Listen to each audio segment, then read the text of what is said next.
এই ভিডিওতে আমরা একটা পিন পয়েন্ট এরর দেখব, অর্থাৎ এখানে চারটা অপশন দেওয়া আছে আন্ডারলাইন করা। তো এই অপশনগুলোর মধ্যে থেকে কোনটাতে ভুল রয়েছে সেটা আমরা বের করব।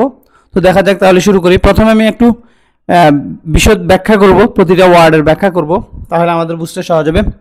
বিকজ এটা হচ্ছে কনজাংশন, মাথায় রাখতে হবে। বিকজ এটা কনজাংশন, কমপ্লেক্স সেন্টেন্স এর সাইন এটা, অর্থাৎ বিকজটা হচ্ছে কমপ্লেক্স সেন্টেন্সের একটা সাইন, তাহলে এটা হচ্ছে কনজাংশন। অর্থাৎ কনজাংশন মানে কি, যেটা দিয়ে জোড়া দেওয়া হয়, দুইটা ওয়ার্ডকে, দুইটা বাক্যকে জোড়া দেওয়া হয়, সেটা হচ্ছে কনজাংশন। তাহলে বিকজ হচ্ছে কনজাংশন। পার্টস অফ স্পিচ আলোচনা করতেছি আমি। দে হচ্ছে pronoun, subject pronoun, had auxiliary verb, spent হচ্ছে মেইন ভার্ব, আর এখানে টেন্সটা হচ্ছে প্রেজেন্ট পারফেক্ট। তাহলে বিকজ দে হ্যাড স্পেন্ট এবারে টু মেনি টাইম। তো এখানে দেখা যাচ্ছে টাইম হচ্ছে নাউন, মেনি হচ্ছে ডিটারমিনার। তো ডিটারমিনারগুলো মাথায় রাখতে হবে যে আমাদের পার্টস অফ স্পিচ অ্যাডজেক্টিভ। তো এখন যেহেতু মেনিকে এখানে মডিফাই করতেছে টু, এই জন্য টুটা হয়ে যাবে অ্যাডভার্ব, কারণ অ্যাডজেক্টিভকে যেই মডিফাই করবে সেই হয়ে যাবে অ্যাডভার্ব। তাহলে এখানে টুটা হচ্ছে অ্যাডভার্ব, মেনি হচ্ছে অ্যাডজেক্টিভ, আর টাইম হচ্ছে নাউন। তাহলে because they had spent too many times. আমরা এখনো ভুল সূত্রের দিকে যাচ্ছি না, আমরা প্রত্যেকটা ওয়ার্ড অ্যানালিসিস করতেছি। তারা অনেক সময় ব্যয় করেছে, বিকজ কারণ তারা ব্যয় করেছে অনেক সময়। কনসিডারিং বিবেচনা করতে গিয়ে, তাহলে এটা হচ্ছে পার্টিসিপাল, মাথায় রাখতে হবে। তো বাক্যটি কিন্তু এখনো শেষ হয়নি। কনসিডারিং এটা পার্টিসিপাল। দ্য নিউ কন্ট্রাক্ট, এখানে এসে প্রথম বাক্যটা শেষ হলো। তাহলে কনসিডারিং বিবেচনা করতে গিয়ে দ্য নিউ কন্ট্রাক্ট, তাহলে এটা হচ্ছে participle, ING gerund participle. The new contract, তো আমরা জানি ডিটারমিনার এটা, অর্থাৎ আর্টিকেলটা, কিন্তু parts of speech adjective, new adjective, আর কন্ট্রাক্টটা হচ্ছে আমাদের নাউন। ওকে, তাহলে প্রথম বাক্যটা এখানে শেষ। কারণ তারা ব্যয় করেছে অনেক সময় বিবেচনা করতে গিয়ে নতুন চুক্তির ব্যাপারে। The students, the adjective, student noun. শিক্ষার্থী, লস্টস ব্যয় করে ফেলেছে বা হারিয়ে ফেলেছে। দ্য অপরচুনিটি, তাহলে এটা হচ্ছে ভার্ব। দ্য স্টুডেন্ট এর পুরোটা হচ্ছে সাবজেক্ট, লস্ট হচ্ছে verb, the adjective, opportunity noun. তাহলে তারা হারিয়ে ফেলেছে, কি হারিয়ে ফেলেছে? দ্য অপরচুনিটি, সুযোগটি। To lease the apartment, to lease, lease নিতে অথবা ভাড়া নিতে, দ্য অ্যাপার্টমেন্টটা। তাহলে এই টু লিজ এটা হচ্ছে ইনফিনিটিভ পুরোটা। তো ইনফিনিটিভটা পার্টস অফ স্পিচে নাই, এটা হচ্ছে আমাদের প্রিপোজিশন টুটা, আর লিস্ট হচ্ছে ভার্ব, ভার্বের বেস ফর্ম মানে কি, দা হচ্ছে আমাদের অ্যাডজেক্টিভ, আর অ্যাপার্টমেন্ট হচ্ছে আমাদের নাউন। ওকে, তাহলে আমরা ধরলাম দুইটা বাক্য এখানে, এই যে এটা কনজাংশন দিয়ে, কমপ্লেক্স সেন্টেন্সের সাইন এটা কনজাংশন। তো এটা দিয়ে এতটুকু একটা বাক্য যে স্টুডেন্টরা অর্থাৎ নতুন চুক্তির ব্যাপারে ভাবতে গিয়ে, চিন্তা করতে গিয়ে অনেক সময় ক্ষেপণ করার কারণে তারা নতুন অ্যাপার্টমেন্টটা লিজ নেওয়ার ব্যাপারে বা ভাড়া নেওয়ার যে সুযোগ ছিল সেটা হারিয়ে ফেলেছে। তাহলে এটা হচ্ছে বাক্যের অর্থ। এখন এখানে ভুল কোনটা সেটা আমরা বার করব।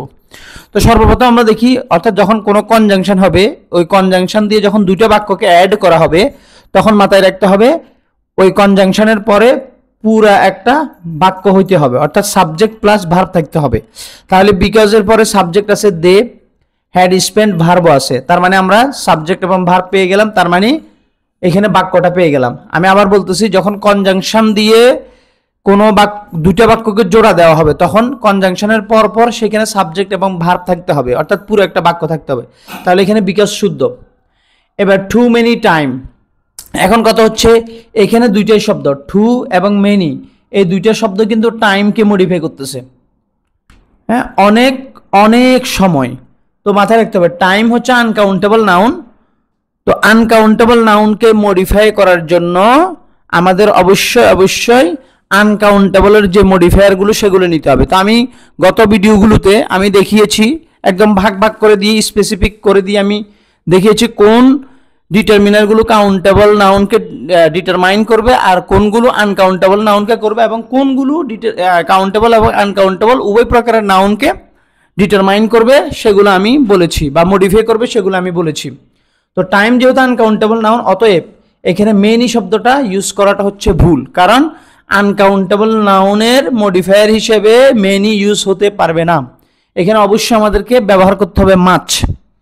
তাহলে আমরা যদি এখানে মাছ ইউজ করি তাহলে বাক্যটা শুদ্ধ হবে। অতএব আমরা পরীক্ষায় বি, যে আমাদের ওএমআর এ বৃত্ত থাকবে, সেখানে আমরা বি নাম্বারের যে বৃত্তটা আছে ওই বৃত্তটা আমরা ভরাট করব। তাহলে এখানে এই অশুদ্ধ হচ্ছে মেনি, তো এই জন্য এখানে ভুল বাহির করতে বলছে, অতএব এখানে আনসার সঠিক, অর্থাৎ যদি আমি মাছ মেনির জায়গায় মাছ দিই তাহলে কিন্তু শুদ্ধ হয়ে যাবে।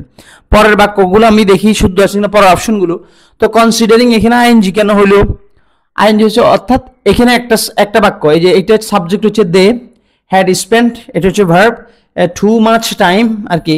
তো টু মাচ টাইম এটা হচ্ছে ব্যয় করেছে, কি ব্যয় করেছে, পুরোটা হচ্ছে অবজেক্ট। তাহলে এই মনে রাখতে হবে যে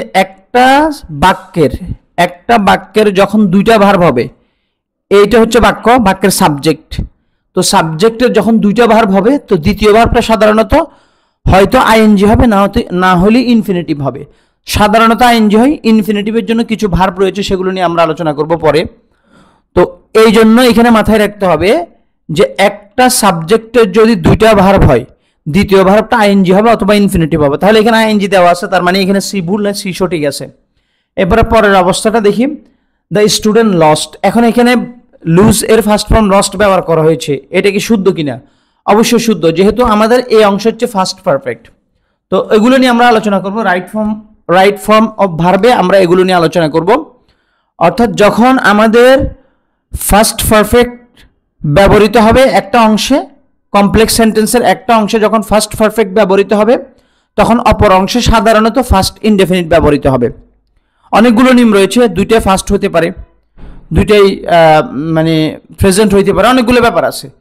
তো সেগুলো নিয়ে আমরা পরে আলোচনা করবো। এখন আমি নর্মালি যে জিনিসটা বুঝতে চাচ্ছি সেটা হচ্ছে, অর্থাৎ কমপ্লেক্স সেন্টেন্সের একটা অংশ যদি ফার্স্ট পারফেক্ট মানে অতীতের দুইটা কাজের কথা বলতেছে, সেখানে একটা যদি ফার্স্ট পারফেক্ট হয় অপরটা ফার্স্ট ইনডেফিনিট হবে, এটা হচ্ছে নর্মাল নিয়ম। তাহলে এখানে ফার্স্ট ইনডেফিনিটের ইউজ যেটা সেটা সঠিক, এখানে কোনো ভুল নাই। তো আমরা জানি এটা নাউনের আগে আর্টিকেল দা বসতেই পারে, অপরচুনিটি একটা নাউন, সুযোগ, অপরচুনিটিস প্লুরাল হয়। ওকে, তাহলে এখানে কোনো ভুল নাই। তাহলে আমরা দেখলাম এতেও ভুল নাই, বিতে ভুল, সিতেও ভুল নাই, ডিতেও ভুল নাই। তাহলে আমরা পেন পয়েন্ট এরর মানে কি, ভুল অপশনটা কোনটা সেটা বের করা। তাহলে আমরা বের করতে পেরেছি যে এখানে আমাদের বি নাম্বার অপশনটা ভুল রয়েছে, অতএব এখানে আমাদের ইনকারেক্ট যেটা, ভুল যেটা, সেটা হচ্ছে বি নাম্বার অপশন।